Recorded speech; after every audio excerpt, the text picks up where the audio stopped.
This is the Chiefs official podcast network. Take advantage of the day. When you get an opportunity in this game, you make a play. The playmakers on three. 1, 2, 3. Touchdown, Kansas City! The Chiefs are right in the thick of it, baby! Hello, everyone, and welcome to this edition of Defend 'Em. Mitch Holthus with you, voice of the Chiefs, along with the man we call the Shop, the Barber Shop, 10-year NFL veteran, former Kansas City Chief, Shawn Barber. And let the craziness begin with the 2020 virtual NFL draft. But before we get going, I had to show you, man, I'm wearing my coat that we wore in Mexico. And the reason is because our draft coverage, same folks that also sponsored that game in Mexico against the Chargers, the folks at Kansas City Southern Railroad.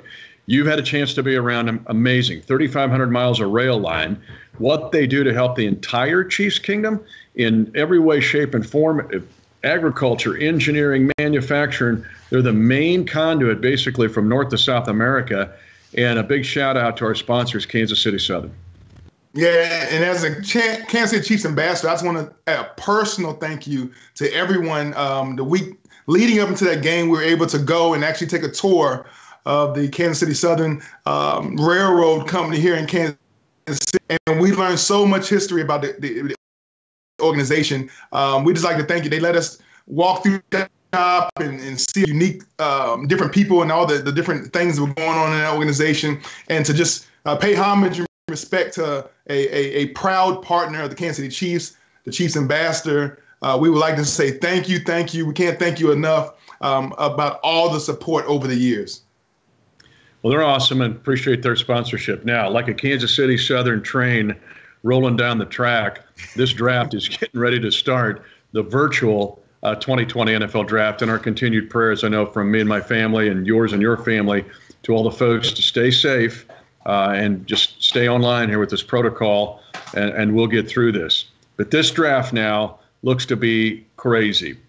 The first quarter of our podcast is going to deal with looking at our division opponents. 1 through 19 is where we're going to break this first quarter off, because the Raiders have 2 picks in that first 19. This is paying off for the Khalil Mack trade with the Bears.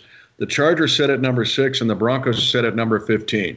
We have talked now. People can go back and look at our past podcasts and archive about the different positions and the strength. Let's talk about it now, 1 through 19, and the division opponents in specific and how they approach it.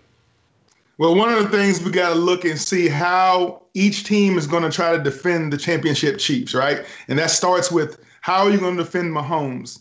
So each team has made some additions, right? We see the Raiders added Littleton, they added Collins, Eli Apple, Jeff Heath, calling the scene. They've added some defensive weapons to try to get to the quarterback to stop our passing game. And with them having, like you say, multiple picks in the first 19, where are they going to add? You would have to think that if they have an opportunity, they would add a cornerback. And then even if you stop Mahomes and keep us to 30 or so points, you have to continue to score points. So adding a defensive back and maybe a wide receiver at 12 and 19, that puts them in position to get a top corner and also one of those top 4 wide receivers that everybody is coveting. Yeah, with the corners, Okuda is going to be the first one off the board. Henderson will be the second. But Henderson could drop to them based on what happens in front. We're going to get to the craziness that I think will start at pick number 3. But let's pick up on your point that you said, which is, I'm going to tweet this out, I think, after we get done here, is the fact that when we get to play this year, it'll be my 27th year as the voice of the Chiefs. I spent 24 of those chasing, with the Chiefs chasing, meaning go back in the day when Elway was a quarterback and not a GM, chasing the Broncos, drafting to fit a team that could beat the Broncos. When you played for the Chiefs, it was chasing Peyton Manning or chasing Tom Brady. Now, all of a sudden, the world is chasing us. And I don't say that in an arrogant way. It's just this different mentality. Because you just mentioned these teams going into this draft are going, how are we going to compete against Patrick Mahomes and all of that speed?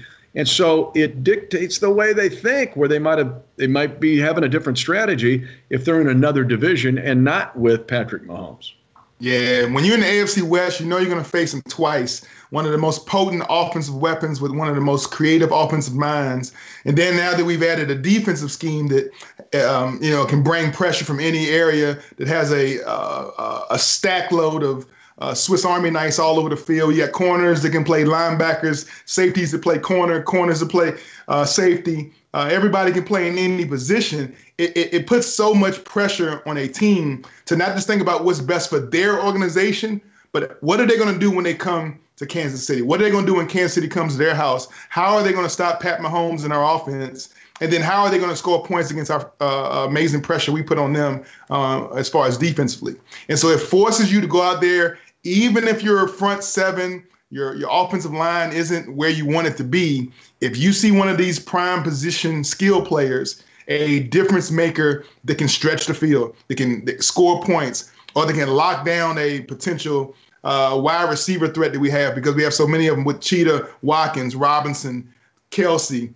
Even our running backs are receiver threats. If you can get a defender that can lock down half the field, like some is saying one of these top corners can, you have to go grab them. It puts a lot of pressure on you to kind of go away from your big board, and now you're drafting not based off of team needs, but the need to stop the Kansas City Chiefs.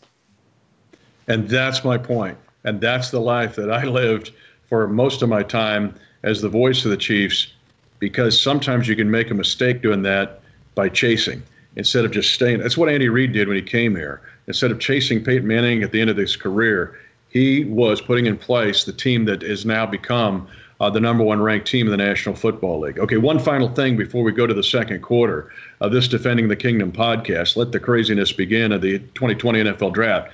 And that is the wild card that starts at number 3. Everybody thinks Burrow's going to go to Cincinnati at 1. Chase Young goes probably at 2 to the Washington Redskins. But it's Detroit. It's the Detroit City Lions that maybe start the craziness at 3, because we're seeing all this chatter intelligence-wise back and forth, people wanting to trade down. But I think this thing gets wild, starting with the 3rd pick. It definitely does. And now I think a hot take last night was that the Redskins are actually fielding calls about Chase Young at number 2. The 49ers are thinking about moving out of the first round altogether with their 2 first picks.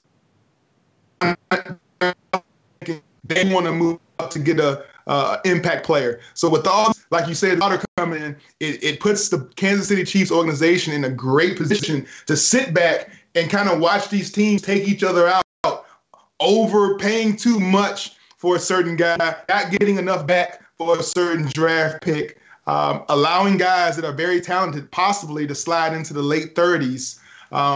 With that ability to sit back, not having any glaring hole, having 20 of 22 starters return to your roster where you can go play right now. We could go play a game today and be favored against everybody in the league based off of the return starters we have. It puts you in a prime position to always be ready to add value to your picks, add value to your overall drafts. And like you said, when that without a trade, when that number 3 pick hit, if the Lions decide to go away from Okudah and maybe pick a backup quarterback because they see that Stafford, with his back injuries, might not be the quarterback of the future, so they're forced to think about their future and not go with a prime position, that'll even start more craziness with that 3rd pick. So you never know what's going to happen, but no matter what happens, we're still sitting, we say in the Rooster's chair, we're sitting 20 feet up looking down at everybody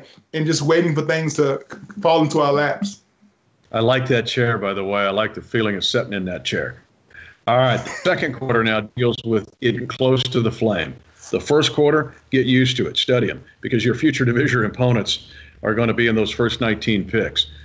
Picks 20 to 31 now starts to dictate what happens for Brett Veach, and does he strategize either in a position to move down or move up? We'll get to that in the 3rd quarter. But the second quarter involves now Jacksonville has 2 picks.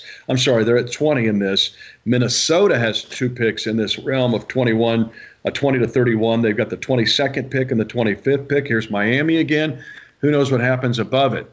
But to me, it is who values the one guy or 2 guys that other teams may not value as much. Jordan Love, to me, is Exhibit A here, the quarterback from Utah State. I've heard everything that he's the next Mahomes, to people wouldn't touch him. And the kid's an interesting study, good talent here. Or a guy like even a Chin of Southern Illinois, Jeremy Chin. Or you look at who drops maybe from the corners or the linebacker position. Some think Patrick McQueen or Murray of Oklahoma could drop in here. But 20-31 now the heart starts to pump faster if you're the Chiefs Kingdom because it's getting closer to the flame. Well, when you see 5 or 6 guys that have fallen out of the top 10 and they're available at the 20th pick, now you have to start to use your algorithms, your arithmetic. All right, of these 5 guys, are the teams that are drafting in those 11 spots, do they have a need for this guy? Are they in a position to be oblivious and ignore that they have no starting cornerback? They definitely need a linebacker. They have no edge rusher. They're missing an offensive tackle. Whatever that individual's team's need is, can they ignore that need in a first round pick to get this valuable piece? I don't think so. And I think that's how you start off at pick 20 with 5 or 6 guys that are valued in the top 15, and they continue to drop. And every year we see somebody sitting in that green room at pick 30, at pick 31, that's supposed to have been a top 15 guy. And we say, how in the world can somebody that talented fall so many picks? Teams have needs, and teams have to fill those needs to win now. Fortunately for the Chiefs, we're coming off a Super Bowl. We're trying to run it back. We're trying to go back to back. We have no glaring needs. So we can be one of the teams that are fortunate enough to let things fall into our lap. And I think that's exactly how things are going to unfold tomorrow. And let me, in this realm now, in the second quarter here, picks 20-31, let me give you some examples. Justin Jefferson, the wide receiver of LSU, seems to kind of fall in here, perhaps. Brandon Ayuk, a kid at Arizona State, just had the core surgery, but looks to play for Herm Edwards there, a kid that great guy that fights for the football. T. Higgins, numbers to boundary. Chenault, the kid from Colorado, also had core surgery in February, but another guy that's highly regarded. And then possibly some of these offensive linemen. A name that comes up is Andrew Thomas out of Georgia. Some have him way high, some have him slotted right in here. But those are the kind of guys that I think of that could slide up or down. But if they move into that position now, and let's say they push some linebackers back, that's to the advantage of the Kansas City Chiefs. Yeah, definitely. We know Queen is probably the cream of the crop when you talk about a linebacker coming out this year. But Kavon Chasen, Kenneth Murray, we got linebackers out of Wisconsin. We got linebackers out of App State. We got linebackers, a bunch of guys that are Mississippi State. They have some off the field issues, but their talent level is off the charts. And so when you can start looking at these guys and realizing they have top 20 talent on the field, they can bring in Zach Bond. We've seen certain characteristics of you guys being able to be an impact day one on our roster, whereas some other teams, they might just be a situational play. And when you take a team that's already a great team and you start adding great situational players, that's when it starts to get really scary. And I know people have mock draft Swift to the Chiefs. They've mock draft, like I said, the linebacker from Wisconsin to the Chiefs. But, when we talk about old linemen, the number one center, interior offensive lineman, Cesar Ruiz, he's a guy that you think about our offensive line, how they've got it done so far this year with missed quarters and people having to switch different positions, having swing players all across the board. You get a guy like him who can play center or guard, back up all 3 of those positions, and that's like one player taking the place of 2. And if we can use those 2 players at other positions, get more depth, it's a domino effect of how good this team can really be going into 2020. Our Defending the Kingdom podcast, it's get ready, let the craziness begin for the 2020 NFL Draft. Halftime right now, NFL games, 12-minute halftime, we get 1 second. That's how we do it here on Defending the Kingdom. There, you got it. But it also gives us a chance. I'm pumping out the Mexico code again from the Mexico City game in November, because that game, as well as our draft coverage, is brought to you by pre-draft coverage brought to you by Kansas City Southern Railroad. They're amazing Kansas City-based company that it's really taking all of the goods and services that we can provide here in the Kansas City area and being a conduit to our neighbors to the south in the country of Mexico and the major ports there to really then affect the world and the rest of South America. But for Kansas City Southern, the cross-border railroad in it for the long haul. Safe, sustainable, efficient, essential. Go Chiefs. All right. If the first part of this podcast is talking about, hey, get used to them because the division opponent's going to get some good players. Second would be it's close to the flame. The third quarter is the light is on. Let's say everything stays put. Chiefs stay put at 32. And now the light is on Brett Veach and his staff. And to me, first overall global view of this pick, because of the depth of this draft, and we might have mentioned this last week on the podcast, even at 32, you're going to get a guy that in other drafts might be considered to be as high as a mid-round guy, 15 to 20. That's how much I think people think of this 2020 draft. It's a deep draft. And also what's another factor that's going to push those positions of need for us, the positions we want of value, is that everybody is going to be chasing for what they see as the next Patrick Mahomes. You can't be a GM seeing what we've done over the last 2 years with this guy and let a Jordan Love, let a Hubert from Oregon. You can't let those guys just sit there and not feel tempted. If you don't have a guy who's a quality elite level, top 5 or 6 quarterback in the league, you can't sit by and let a guy who potentially could be that fall and go by you in the draft. Even some teams we feel like are comfortable. We talk about the Raiders with Derek Carr. They're comfortable at the quarterback position, but you know they would like one of these budding stars, the next Deshaun Watson, the next Lamar Jackson, the next Patrick Mahomes. And if they have any feeling from their scouting part, Mike Mayock, if he feels like one of these top 4 guys has that kind of talent, it would be definitely worth it to package some picks together and get into the top 5 to make that happen. And so when you see motions like that happening, it forces teams to do things that they're not naturally ready to do. But what it does is it makes a run on the quarterback position. Then you see a run on the wide receiver position. Then we always know there's a run on offensive tackles. Well, after 3 positions have its runs and you're sitting there at 32, well, there's great value left at the defensive back position. There's great value left at the linebacker position. And even though this draft is thin at edge rusher, because of what happened with these other positions, you might get a top 3 edge rusher available at 32.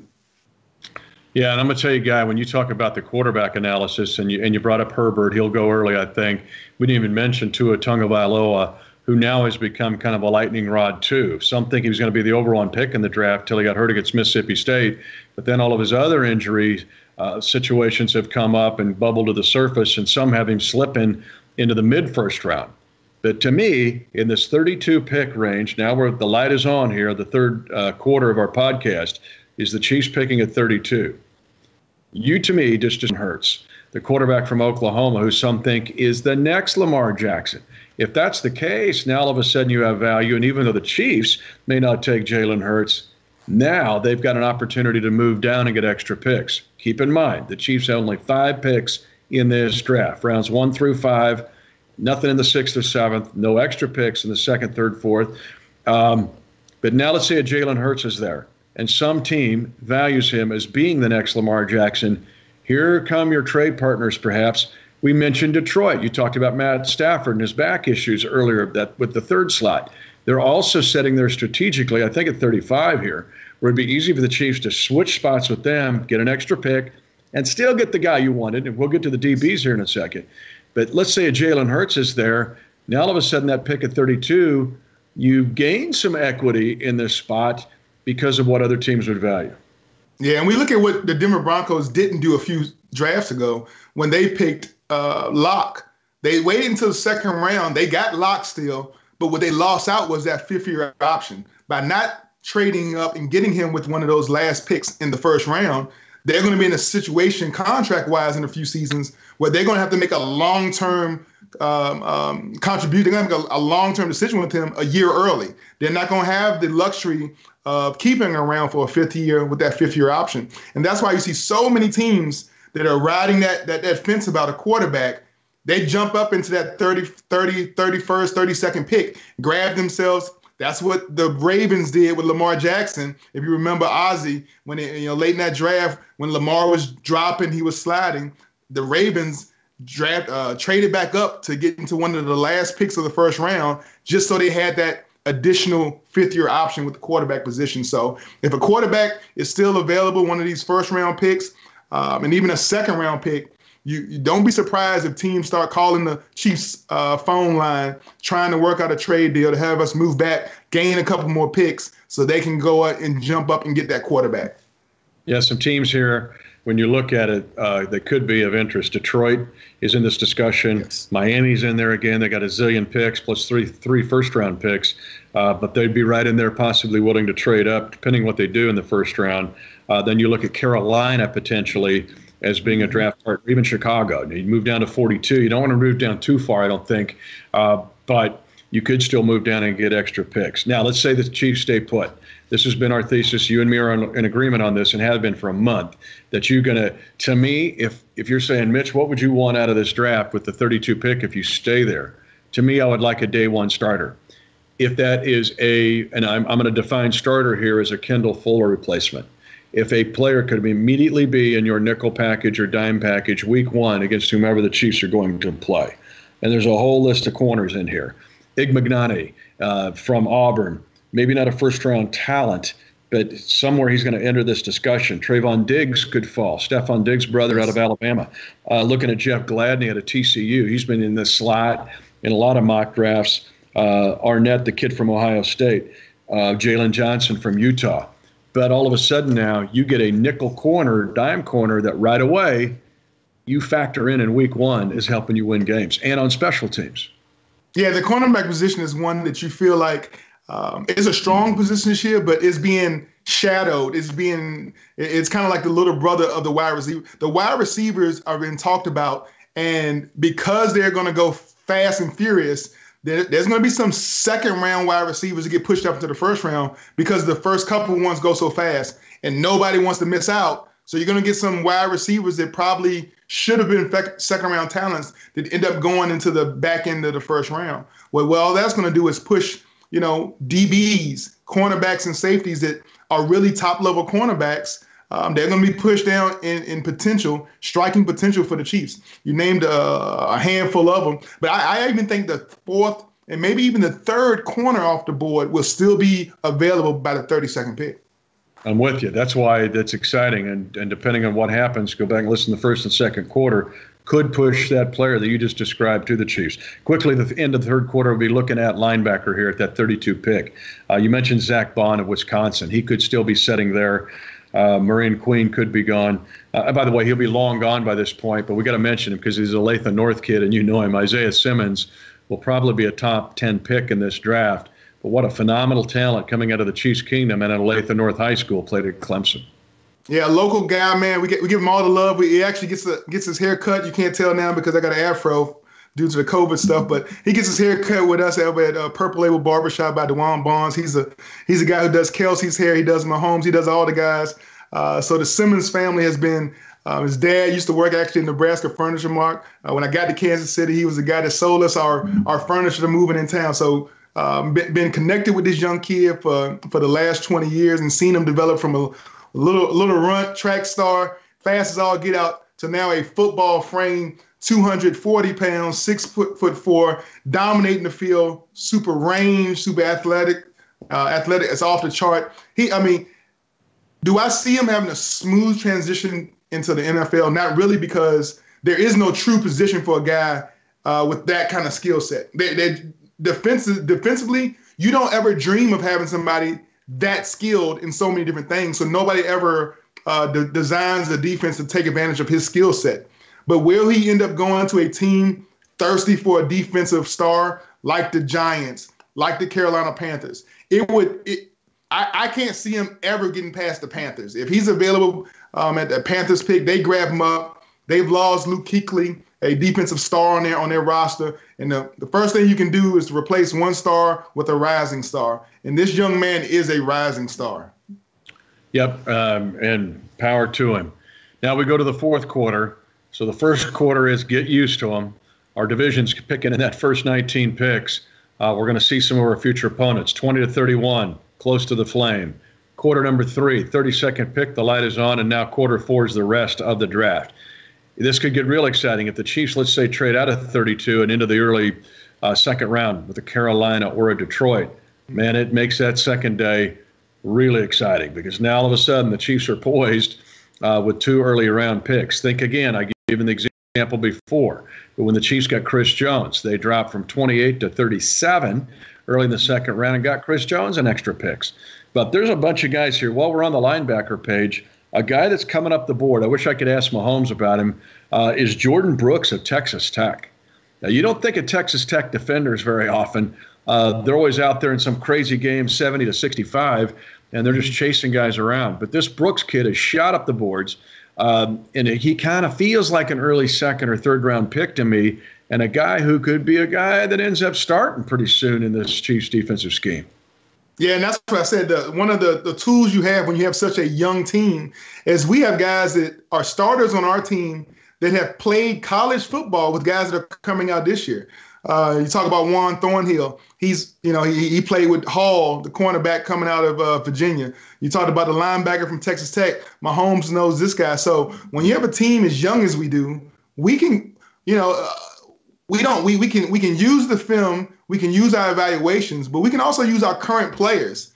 Tap him on the shoulder. What was this guy like in the locker room? And even though it was only his sophomore, maybe his freshman year, you can find out some of what makes him work, what motivates him. Is he a dog? Is he an alpha? Does he love the weight room or not? Those things they don't change in a 4-year span over college. And if you can get a little bit of insight on a guy, a hidden jewel at the linebacker position, think about what we did last year. Last few years with Hawkeye. Ben Neiman from Iowa.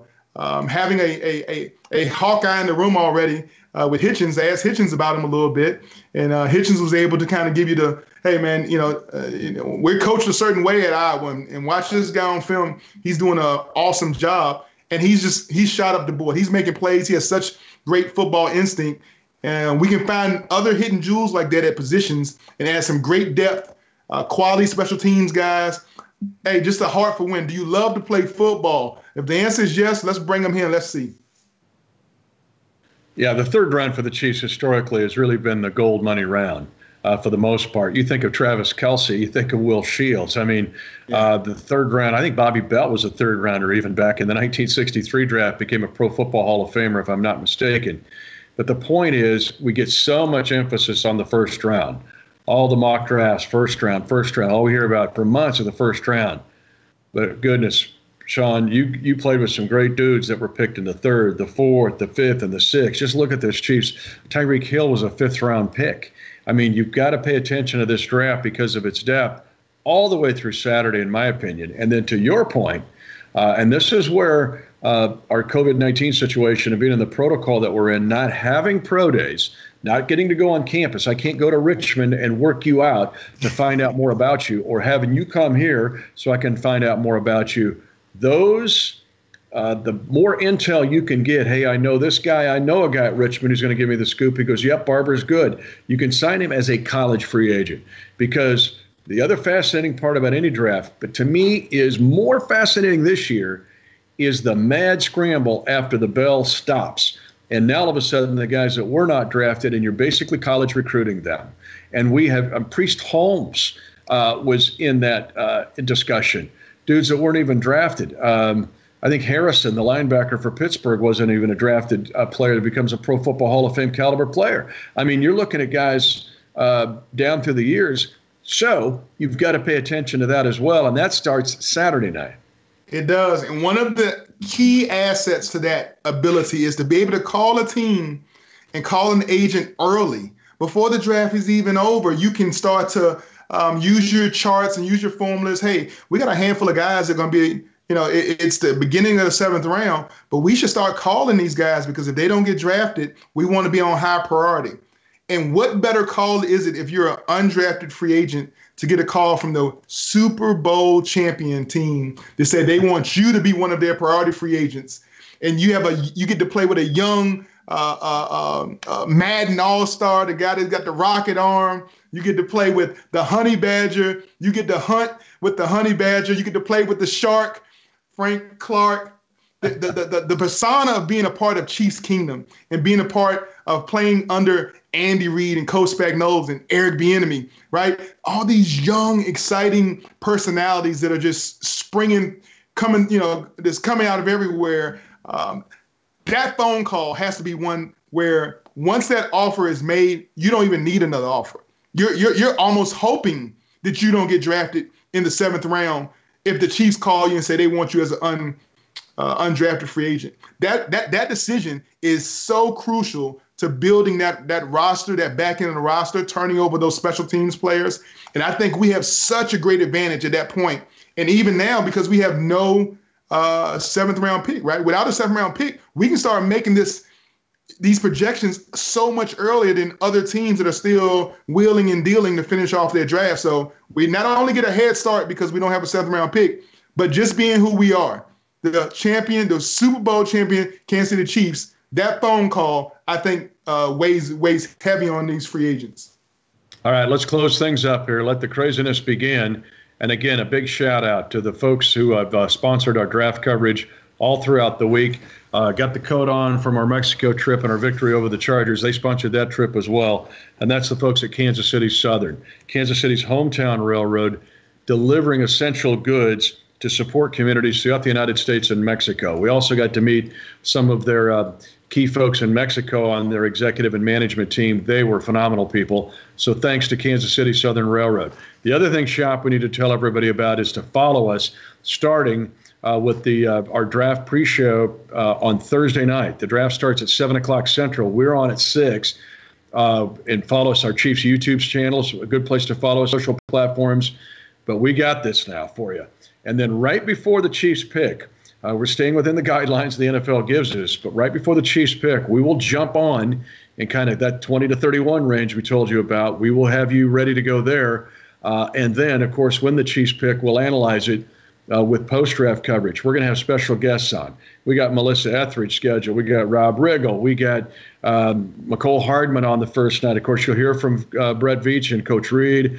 We got Stone Street on. We got everybody. But it's going to be a fun Thursday, Friday, Saturday, Sunday, and you and I will be a part of it. But make sure people are clued in, especially the Chiefs YouTube channel, and we'll let you know what's going on. Well, I'm gonna look into my crystal ball really quick, and I see the Chargers taking the quarterback with the 6 pick. I see the Raiders at 12 taking a defensive back, one of the top DBs. I see the Broncos finding a wide receiver to pair with Cortland Sutton, and then I see the Raiders again at 19 coming back for another wide receiver. That's what I think the AFC West is going to do early with that first round picks. But it's going to be so much, man. I'm just ready to see the fireworks. And like you said, Chiefs Kingdom, make sure you follow us. Make sure you find Mitch Holthus on social media. We'll be all over the place, but we're going to be bringing you such great content all weekend long during this draft, this virtual draft weekend. It should be exciting for everybody who's a part of the kingdom. And what I'm seeing, Super Bowl 55, Tampa, Gronkowski, intended receiver, pick 6, Juan Thornhill picking Tom Brady, and there's no offside penalty this time. Chiefs win Super Bowl 55, and we do it all over again. All right, Shop, we'll get after it. Thanks to Anna Tobkin, too, who's putting all this together for us behind the scenes. You don't see her, but she's as key as any human on the planet right now. Join us all week long on our Chiefs YouTube channel and other social platforms, Thursday, Friday, Saturday, Sunday.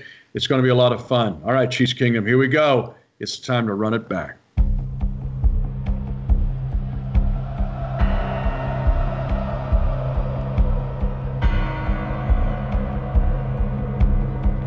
Thanks for listening to the Chiefs Official Podcast Network.